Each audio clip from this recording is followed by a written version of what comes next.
Good afternoon. Hamilton police are investigating a deadly double shooting in Stoney Creek. 2 men were fatally shot early this morning, and police are trying to track down whoever is responsible for pulling the trigger. CB24's Steve Ryan's been following the investigation and joins us live with more. Steve. So police responded to this area near Candlewood Drive and Featherwood Drive at 2:30 this morning regarding the sound of gunshots. When they arrived, they scoured the area and they located 2 men. Both had gunshot wounds. Both were rushed to a local hospital where both succumbed to their injuries. So Hamilton police are now investigating this as a homicide. They have been in this area throughout the morning. Canvass is going on right now, and there's a very large crime scene set up as well. We did speak with residents earlier on today with their reaction as well, and here's some of what we were told. There's been a lot of stuff that's been going on around here in the past few years, and we've had the SWAT team here a couple times, but other than that, most times it's okay, but recently it hasn't been. We've made tons of phone calls about little crimes that are happening around here, and when we go to follow up, it always seems like these young kids get away with a slap on the wrist, and I think it's time for some more serious enforcement. I don't know exactly who is involved today, but it's really sad to hear that a couple people have passed away.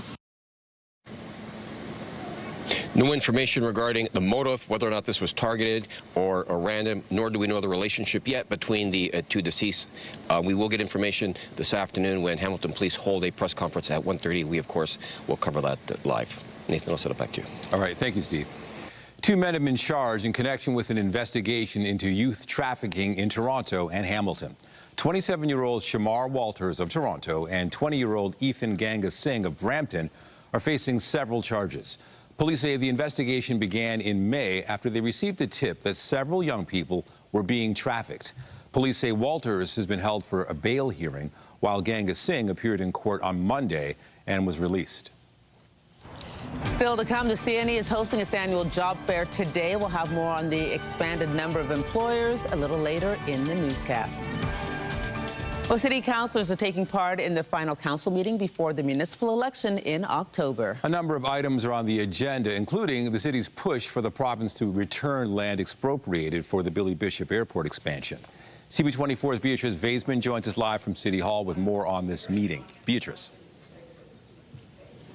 Nathan, Andrea, good afternoon. I mean, this is really the last chance for city councillors to have a debate to discuss, important matters here in council chambers before going out and trying to convince Torontonians why they should keep their jobs. For those who are running for re-election, the motion up right now is the mayor and deputy mayor's emergency motion that was put forward after the federal government's decision a couple of days ago now to reject the province's bid to expand the Billy Bishop Airport. I mean, the name of this motion says it all. It's called the Stop the Province's Land Grab, Give Toronto Island and Parkland Back. So you might remember the Ford government kind of took over Toronto's stake in the tripartite agreement with the Port Authority and the federal government in hopes of bringing jets to Billy Bishop. The premier arguing it would bring thousands of jobs and billions to the economy. The federal government kind of started a petition. Tens of thousands of people had their say, and the feds said they heard loud and clear that people did not want jets on the island airport, and so they declined the plan that the province had put forward. Not really a plan, the proposal that the province had put forward. And now the mayor and the deputy mayor want the province to give back the land that they expropriated. That includes the Toronto Islands and Little Norway Park as well. Here's a bit of what we heard from the mayor and from city councillor Alejandro Bravo. The people have spoken out. The people have said waterfront belongs to the people of Toronto, and the federal government has also spoken out. No airport expansion. No means no. And I thought that was very clear. People power does matter. There are federal by-elections coming. There's always going to be a reason for people to band together, and they want to see their municipal government represent them, and they want to see their mayor speak very clearly about where she stands. We're united as a council. We want to make sure that Toronto's treated fairly. We should be at the table and not be the meal, and that's going to be consistently what we do here. I think it's important to continue to raise that voice. It doesn't sound like, though, Andrea and Nathan, that the provincial government has any intention to give back the land to the city. In fact, we heard from Transport Minister Pravneet Sarkaria earlier this week saying that the province still plans to push forward with a proposal to expand the airport. The province isn't giving up. And so that's the key item. It's up for debate right now. A debate over data centers and grocery pricing is also going to be on the agenda. That likely will be pushed to tomorrow. And of course, FIFA, the hindsight, the postmortem, if you will, Nathan and Andrea. Was it fiscally worth it for the City of Toronto? Council spent months before the big event came here to our city looking at how to mitigate the costs. But did Toronto manage to turn any profit? We'll find out when staff deliver their report as well. Reporting live at Toronto City Hall, I'm Beatrice Vaisman. Back to you, Andrea. Thank you, Beatrice. Former federal Conservative Cabinet Minister Chris Alexander is entering Toronto's mayoral race. Alexander officially registered to run this morning. He was joined by his family. He was elected as the Conservative MP in Ajax, Pickering in 2011. He served as Minister of Citizenship and Immigration in Prime Minister Stephen Harper's government from 2013 to 2015. My passion for Toronto deepened starting in 2022 when we started to live here full time again. Raising 3 kids here, they're in TDSP schools. We know the challenges firsthand. I know, having grown up here, what the city looks like when it's doing great things, when Big Bertha is putting that last piece on the CN Tower, and we're cutting edge in so many ways. I know firsthand from what my family tells me, my friends tell me, what I see with my own eyes, that we are slightly adrift. Mayoral candidate Brad Bradford offers his thoughts on Alexander entering the race earlier today. Like a lot of Torontonians, I had never heard of him. When I looked him up, what I saw was pretty concerning. This was a guy who stood up on a national stage and called for a cultural, barbaric practices snitch line. And, it sunk the Conservative Party's prospects in that election. But I think even more important, it was deeply hurtful to different communities here in Canada, particularly the Muslim community. And in the most diverse city in the world, somebody who harbors those views, I think that makes you unfit for this office. Voters are set to head to the polls on October 26th. A new poll indicates Olivia Chow has an 8-point lead in the city's mayoral race. The poll from Liaison Strategy shows Chow with 49% support among decided voters. Meanwhile, support for Councillor Brad Bradford is at 41%. Just over half of respondents say they approve of the job Chow is doing. However, voters are split on whether they think Toronto is heading in the right direction. 46% say they agree with the city's direction, while the same number disagree. To be fair, have the full platforms been released yet? No. Sure. Has there been a debate? Not yet. But, even so, a lot of people have already made up their minds. We found in some of our other research that for those who are super keeners, always vote, have a 100% voting record, they will already decide who they're voting for before the summer is over. So for those, alpha voters, they've got another month, and then we expect most of them will have made up their mind. So Chris Alexander is sort of entering in that right window of time.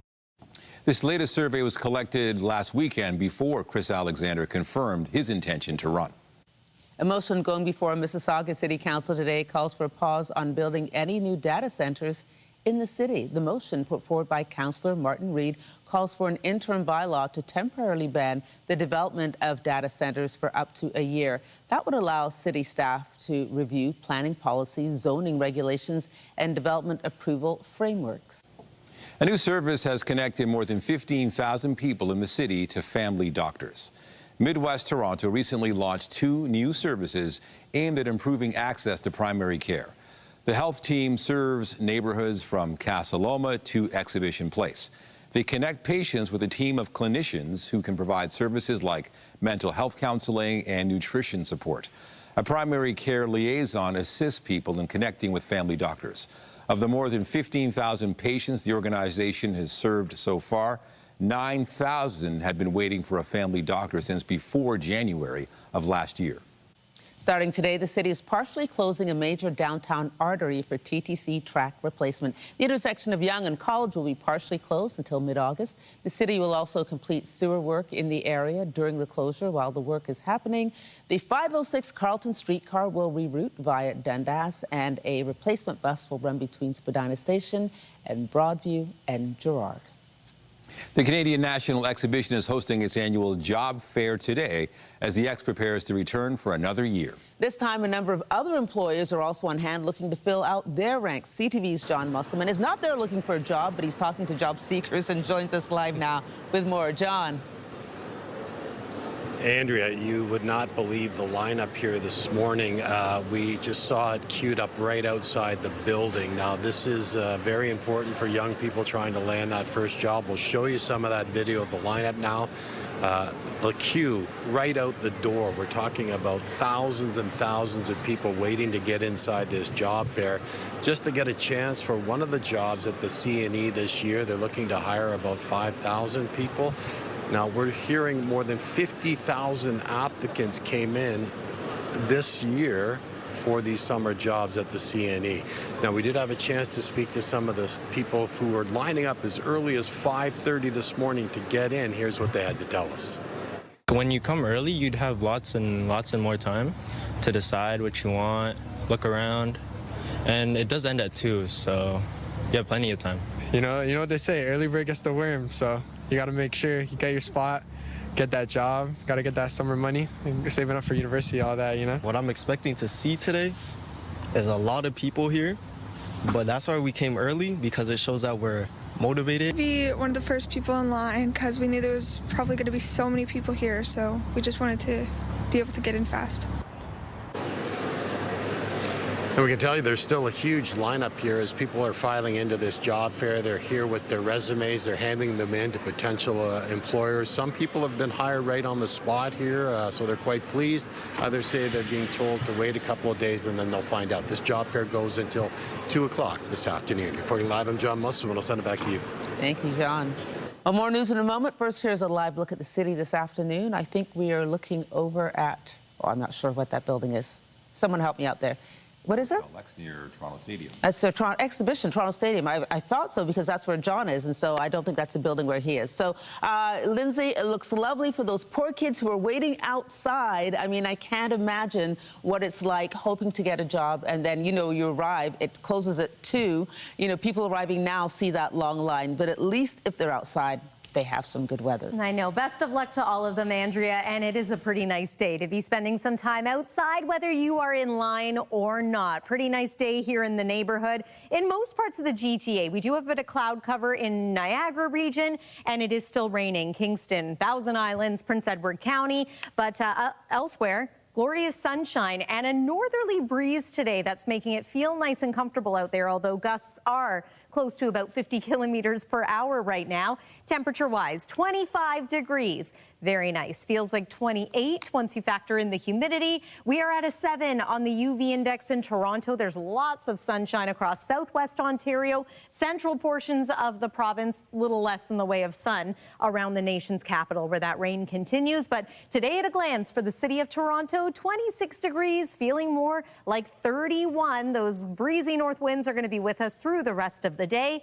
And hey, tomorrow's looking like a pretty good one too. So we'll talk about that, plus your long weekend weather forecast. It's all ahead. For now, Nathan, over to you. All right, thank you, Lindsay. Wildfires continue to burn across the country, with officials in British Columbia saying the situation is intensifying near the community of Clinton. Fires have forced the evacuation of the community as surrounding areas continue to burn overnight. Now there's concern about severe storms in the forecast, with a yellow thunderstorm alert in effect for parts of BC's Cariboo region. Wildfire smoke continues to impact air quality across that province. And here in Ontario, the latest update from the province says 11 new wildland fires are confirmed in the northwestern region.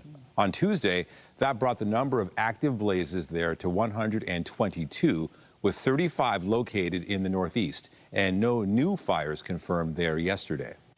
The federal government plans to spend $1.6 billion to replace 45 of Via Rail's aging locomotives and another $357 million to build a new assembly plant and maintenance facility. This announcement is about far more than new trains. It's about building our country, supporting our workers, supporting passengers, creating good jobs, and developing expertise right here in Canada. 36 of the locomotives will be built in Canada by a Swiss-based company, the other 9 in Spain. They are expected to be the first hybrid trains in North America. The first ones are expected to enter service by 2031.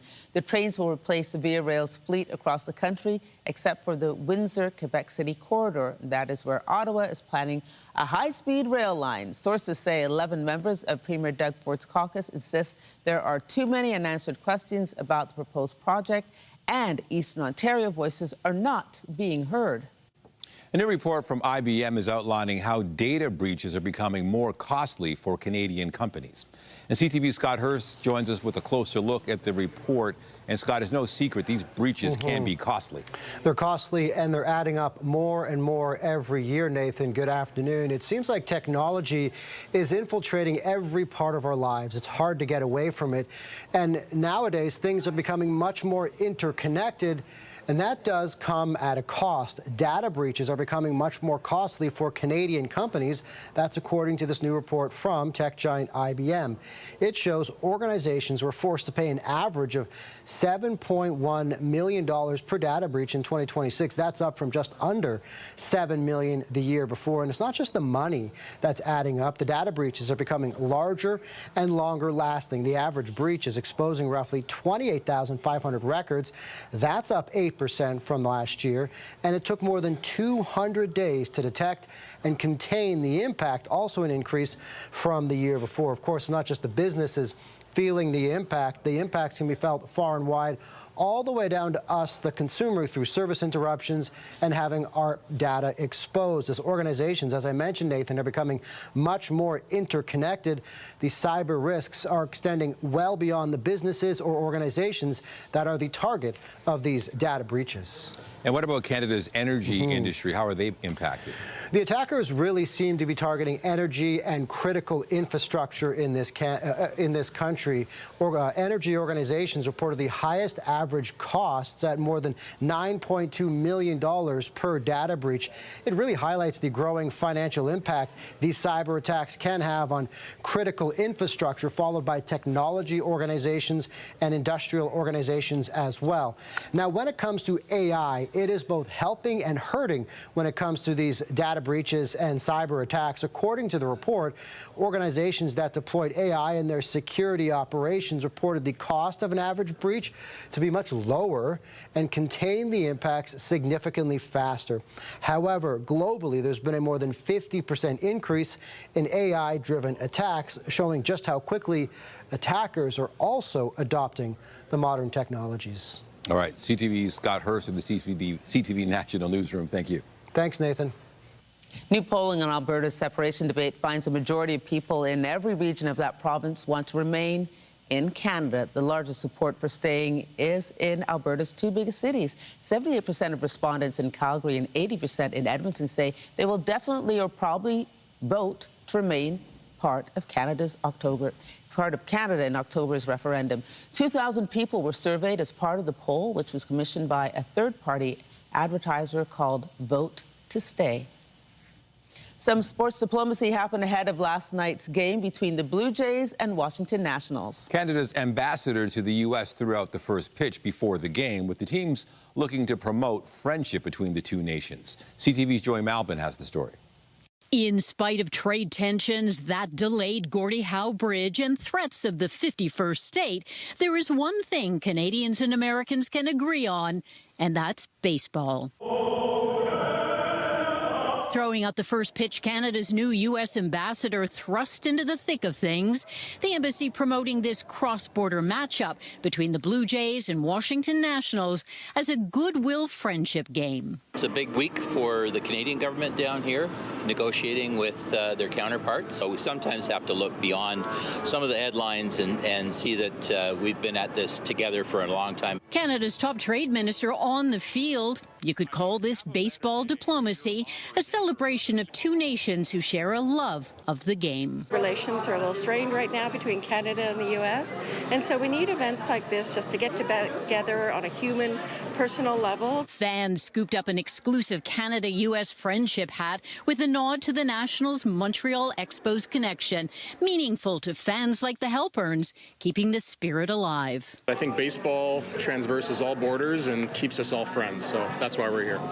I blame a lot of it, honestly, on Trump trying to hold power, but also on a lot of people for completely forgetting how much we both rely on each other as countries. I mean, we're neighbors and we rely on each other for so much. Neighbors who are having a tough time of it. Who do you blame? Trump. The administration. It's just crazy right now. So it's hard to be here in the States right now and dealing with this tension. Joy Melvin, CTV News, Washington. More on the trade tensions between Canada and the U.S. We're joined live by CTV's Rachel Aiello in Ottawa. Rachel, officials took part in some sports diplomacy last night, but was there a goal there?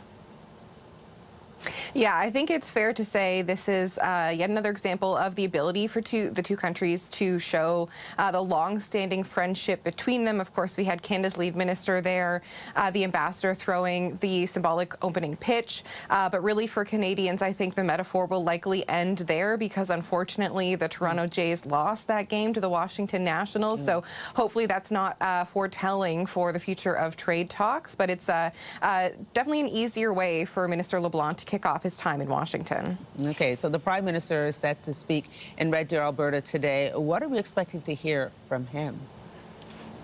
Yeah, so in absence of much information from the minister's office in terms of who Minister LeBlanc or Janice Charette, or chief negotiator, are sitting down with in D.C., how many days they plan to be there, we are expecting the Prime Minister to be pressed for more information on the state of talks. Of course, it was last week that Prime Minister Mark Carney spoke to U.S. President Donald Trump, confirming that talks were going to intensify. But as of now, we don't have any information from the federal government in terms of what the strategy is, what exactly are they willing to put on the table this week? Who exactly is sitting on the other side of that table? So it's really a high-stakes conversation in light of what Trump said yesterday about viewing Canada as needing the United States more than the United States needs us. So we'll see what the Prime Minister has to say on where they go from here and if that kind of rhetoric really compromises any ability to get a good deal. Rachel, before you go, we just had a story about a survey was done that people want to stay in Canada. This was done in Alberta. The two major cities, people say they want to stay. Will the Prime Minister at all wade into that at all, or will he just stick to his plan? I mean, whenever he is in Alberta, because of that ongoing separation conversation, I think it's fair to assume that there could be a question to him on that. As we've seen so far, though, he's really tried to push the pro-Canadian, trying to rally Albertans behind a united Canada approach. And one of the ways he's doing that is trying to increase the amount of investment in the Alberta energy sector, one of the biggest gripes from a lot of the folks in Alberta who have a separatist inclination. And so we'll see if the Prime Minister is asked how he navigates that going forward. Okay, Rich Aiello in Ottawa, thank you for all of that, and you have a good afternoon. Thanks, you too. A House of Commons committee is holding a special meeting today on the Gordie Howe International Bridge as the federal government faces questions about its revenue-sharing deal with the U.S. The proposed agreement in principle to open the bridge says Canada will share half of net toll revenues with the U.S. for the next 15 years.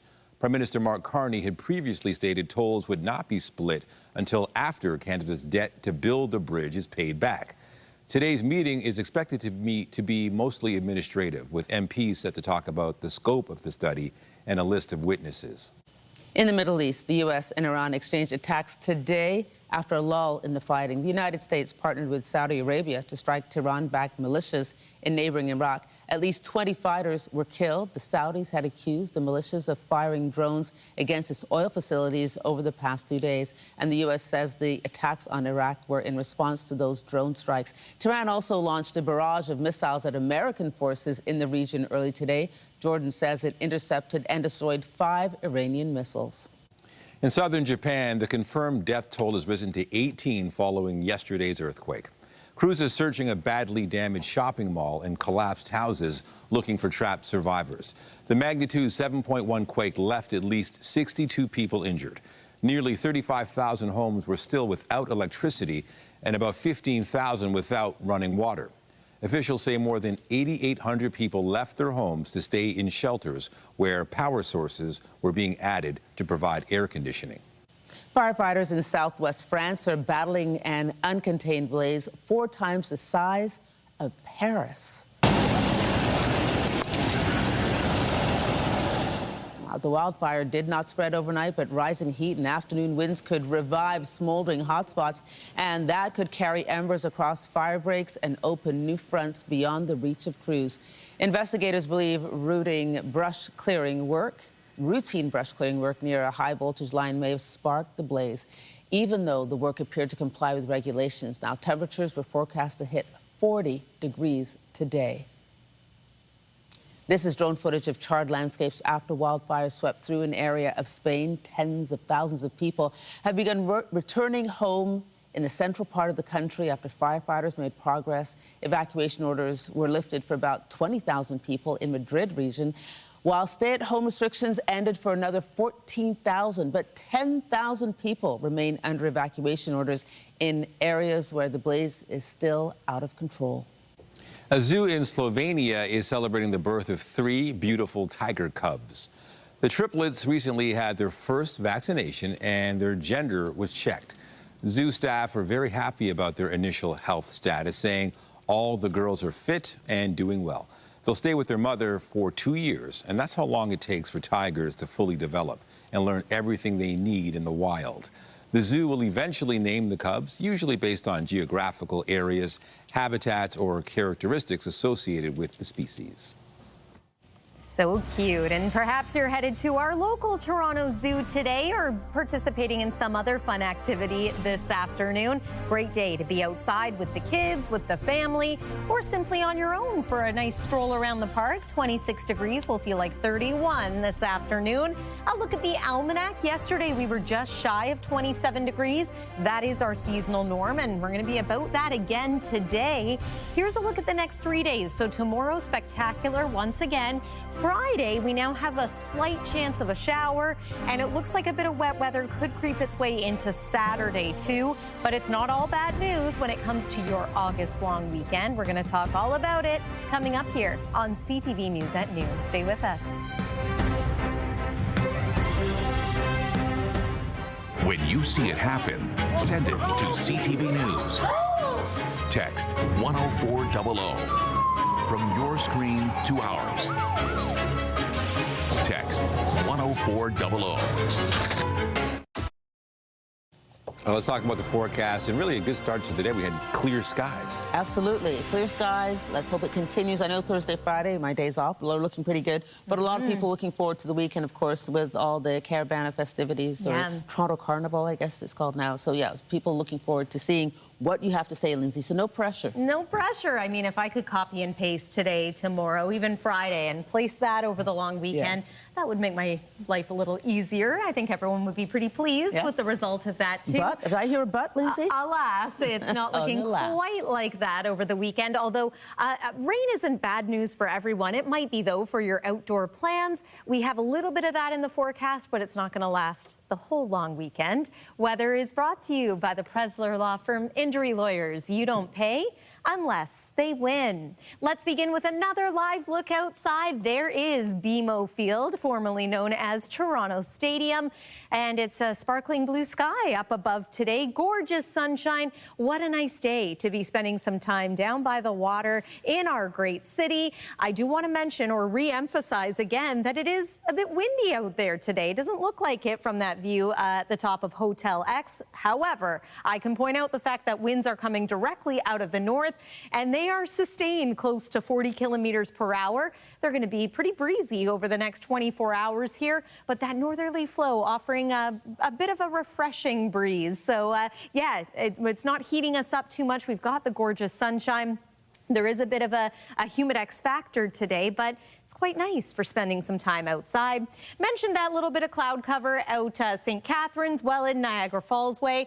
It appears to be pulling away a little bit, so hopefully a little more sunshine in store for you for the rest of the afternoon. As mentioned, though, it's been very unsettled in extreme eastern Ontario, and that includes you if you're joining us from the city of Ottawa. Elsewhere, though, gorgeous sunshine. Perfect day to be spending some time at the cottage or a campground, the beach communities along the shoreline of Lake Erie and Lake Huron. Looking great today. Southern Georgian Bay. Yes, even with that northerly breeze, it's probably quite pleasant by the water today. Very unsettled, though, stateside, the northeastern seaboard of the U.S. This low is essentially stalled, so we might get a little bit of cloud cover draping into eastern sections of the GTA through this afternoon. But it is expected to be a dry, short-range forecast for us here in Toronto. There's Thursday. Friday, we now have a slight chance of a shower in the afternoon. Let me show you what that looks like. So there's around 4 p.m., just a heads up there. Should be quick passing. And then Saturday, this is about as far as we can go with our forecast radar model right now, but the chance of scattered wet weather is going to be there. And then Sunday is still looking a little unsettled too. 25 degrees at this hour at Pearson Airport. We expect to climb to a high of around 26 degrees. Gorgeous evening on tap. Overnight tonight, we're dropping to a low near 16 under a clear sky. There's tomorrow, 27 degrees, humidex 31, and it's looking quite gorgeous right across our province. So nice day tomorrow to proceed with those outdoor plans. Little bit of a different story as mentioned over the weekend. The chance of showers for both Saturday and Sunday now. Daytime highs in the mid-20s, so not perhaps as hot as it could be for the Toronto Caribbean Carnival. I think it's still going to be a great celebration. And then Monday for the civic holiday, we are back into a mix of sun and cloud with a seasonal high of 27. I'll send it over to you, Andrea. Thanks, Lindsay. Well, we heard the Blue Jays lost their friendly yesterday, but now they'll be looking for a series win this afternoon when they wrap up their 3-game set with the Washington Nationals. Danny walked it. Starter Shane Bieber was only able to record 2 outs in the first inning. He was pulled after walking 6 batters and allowing 4 runs. However, the Jays managed to rally late but ultimately fell short, losing the game 8-6. Meanwhile, Vladimir Guerrero Jr. had to leave the game in the 4th inning due to right hamstring tightness. The 27-year-old has struggled this season, hitting just 6 home runs. Trey Savage will get the start for the Jays this afternoon, with first pitch set for 1:05 p.m. in Washington, D.C. The Tampa were looking to bounce back from 3 straight losses before the All-Star break when they took on the Minnesota Lynx last night. Pressure, Nurse. Hand off to Almond. Puts it up, knocks it down. Almond has been so consistent. The Tampa were able to keep the game close early, but the Lynx took the lead in the second quarter and never looked back. They ended up winning the game 100-93. The 2 teams will face off again tomorrow night at Coca-Cola Coliseum. AFC Toronto was in action last night hosting the Calgary Wild. And most importantly, looking to give AFC Toronto the lead, and it is into the bottom corner, and AFC Toronto leads at home. Following the scoreless first half, AFC Toronto got on the board with a penalty kick in the 50th minute. That would be the only goal as the team held on for a 1-0 victory. AFC Toronto will be back on the pitch on Saturday when they head to Calgary to play the Wild again. A Waterloo-based dragon boat team made up entirely of breast cancer survivors is preparing for the opportunity of a lifetime. They'll compete alongside thousands of other survivors from around the world next month. But as CTV's Spencer Turcotte reports, they're hoping for some help to cross a financial finish line. Every stroke tells a story of survival. 2, 3. The Dragon Flyers Dragon Boat team with the Waterloo Paddling Club is made up entirely of breast cancer survivors. I was diagnosed 6 years ago. The cancer had spread to 2 out of 6 lymph nodes that had been taken. My retirement plan quickly became a plan of survival. Each woman has her own unique experience, but a common desire to help each other through their recovery journeys. Excellent. If I hadn't found this group to support me, I don't know where I'd be. I was just blown away and so inspired by seeing women that were 20 years older than me surviving, so I knew that I could survive as well. The group of powerful women push each other on days they may not believe in themselves, and now they're putting that determination to the ultimate test. We committed a couple years ago to take a full boat to France. They'll head to the French Alps for the International Breast Cancer Paddlers Commission Festival at the end of August to race against more than 4,500 breast cancer survivors from 25 countries. But getting there isn't cheap. It's around $100,000 to get just the core group of 24 to 25 paddlers plus our coach there. So they've created an online fundraiser to help cover the cost of this rare opportunity, one that has given them something to work toward during some of their darkest moments. When you're in the boat, no one's poking you, no one's prodding you, no one's scanning you. You don't have time to think about what you've been through or what you have going on next. It's just unimaginable that at a point where I didn't even know if I was going to survive, now I'm going to be, and all the women along with me are going to be international athletes. Athletes who have helped one another on their cancer journey, proving that sometimes the strongest way forward is being in the same boat. That's it, reach it out. Spencer Turcott, CTV News, Waterloo. Coming up, a new research effort at Sinai is taking a closer look at menopause and whether a common treatment can help address some of the most debilitating symptoms women face. Details on the study just ahead here on CTV News at noon.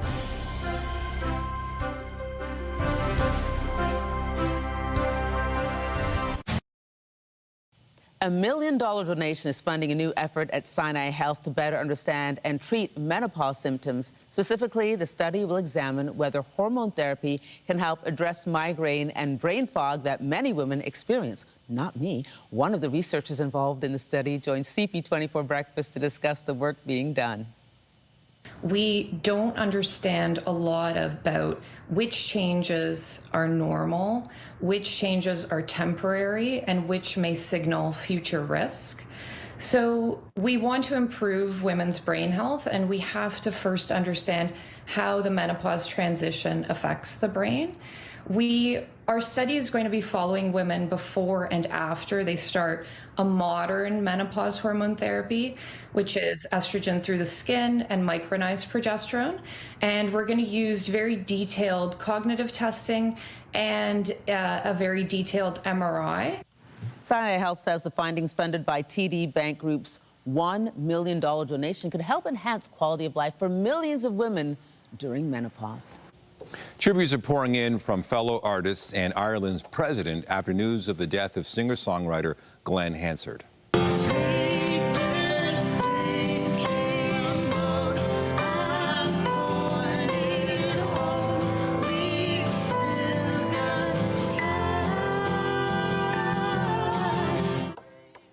Hansard was best known for starring in the 2007 movie Once and winning Best Original Song at the Oscars for his song Falling Slowly. His management company says he died in a motorcycle crash on the outskirts of Dublin this morning. He was 56. Oh, that's a tough one. As BTS fans count down to their 2 shows at Rogers Stadium next month, the K-pop superstars say they won't be submitting their music for consideration at next year's Grammys.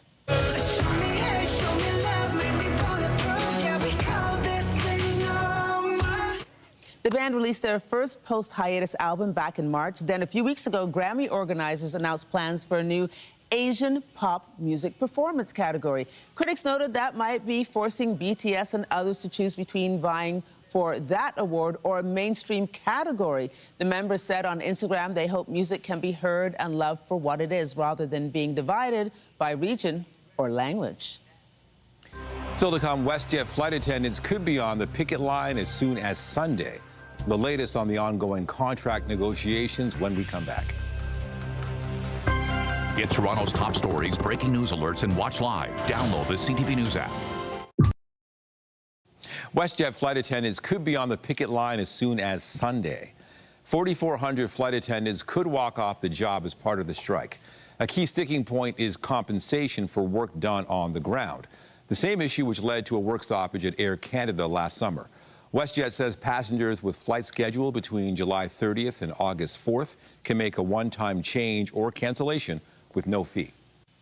The billionaire CEO of Shopify, one of Canada's richest companies, is facing backlash over comments he made about voting power. On the social media site X, Tubilutka responded a good system to a post proposing Canadians receive more votes based on how much income tax they pay. The proposal suggested up to 5 votes for people paying more than $500,000 in income taxes annually.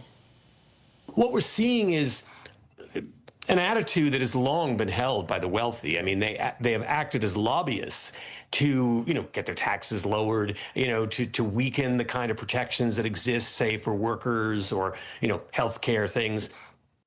They've always done that behind the scenes. Shopify did not respond when CTV News reached out for comment. A Montreal summer camp is giving teens curious about working in the trade some hands-on experience. CTV's Christine Long has more on the first ever youth trades camp. Making friends and learning about pipe fittings, soldering, welding, and plumbing installations. Liam Murray says he's picking up skills at this summer camp. Because if you're more of a hands-on person, it's a fun thing to do. Instructors from the Verdun Adult and Career Center give their campers hands-on experience in the school's labs. Willie Theriot has been a plumber since 1991 and can spot aptitude in some of these possible apprentices. Just by the way they handle their tools, the way they, attitude. But things could change, so I train them good and they get better. They get much better. In 1 week, this camp covers technical learning, essential tools, and safety practices. All of our campers are from the school board, the Lester Pearson School Board, so they're all part of our network, our secondary schools. They're between the ages of 14 and 16, and so we're hopefully giving them that earlier exposure to trades as a viable study and career pathway.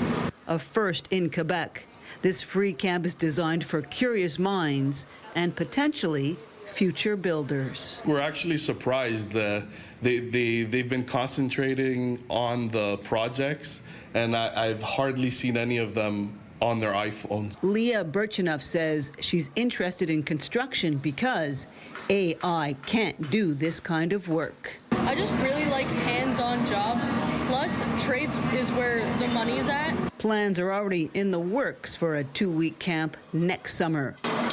No commitment is required, but certainly this real-world experience has sparked some interest in skilled trades.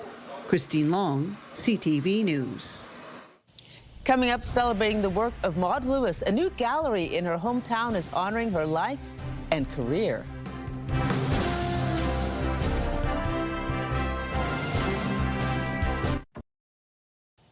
The work of Nova Scotia painter Maud Lewis is celebrated around the world, with her art selling for tens of thousands of dollars. Now, a new gallery in her hometown is celebrating her life and career.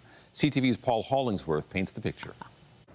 When this art gallery first opened in June, the operators made a splash with their first exhibit. We knew we wanted to start with a big one. These Maud Lewis paintings are on display until September. It's the second biggest showcase of Lewis's folk art. Many of these paintings represent her early work, using bright colors to capture winter scenes, farm animals, and flowers. There are also many of Lewis's postcards, which she sold door to door for 5 cents each. They're smaller, they're more detailed, they're more personal. These paintings depict Lewis's perspective of life in southwestern Nova Scotia in the mid-20th century. It represents artistically the nature of the community. The gallery is already a major tourism draw, attracting people from across Canada and around the world. It's honest. That's what I'm really thinking. Like, what you see is what you get. Lewis, who died in 1970, lived in poverty and with rheumatoid arthritis. She only gained recognition for her art later in life. Today, many of her paintings are worth tens of thousands of dollars. Every one of her paintings brings joy to everyone. Everybody smiles. They speak to all audiences, young and old. These 74 pieces of art offer a celebration of the life and legacy of Maud Lewis and her importance to this community. Lewis was born in the Yarmouth area and later moved to a tiny house in Marshalltown, Nova Scotia. That's why the exhibit is called Maud Comes Home. Maud's Coming Home. A fitting location to celebrate the world-famous paintings of Maud Lewis. Paul Hollingsworth, CTV News, Yarmouth, Nova Scotia. Ethan Hawke was in a film about Maud Lewis, and that film has stayed with me forever. It was just an incredible story. If you have a chance, look for it or look at her work online. Really a woman who went through so much and didn't get her accolades until after she was gone. And she sold those postcards for 5 cents. Yeah. Now, you know, her work is going for thousands of dollars. Beautiful artwork, at least featured in that story. And we've got a beautiful day today. You could say the sky is a work of art. Picture-perfect day, Lindsay. Picture-perfect. There we have it. That's the segue we were looking for. Into tonight, also a clear sky, a temperature near normal. This is the overnight at a glance. 16 degrees for the low, a northerly wind contributing to that slight cool down.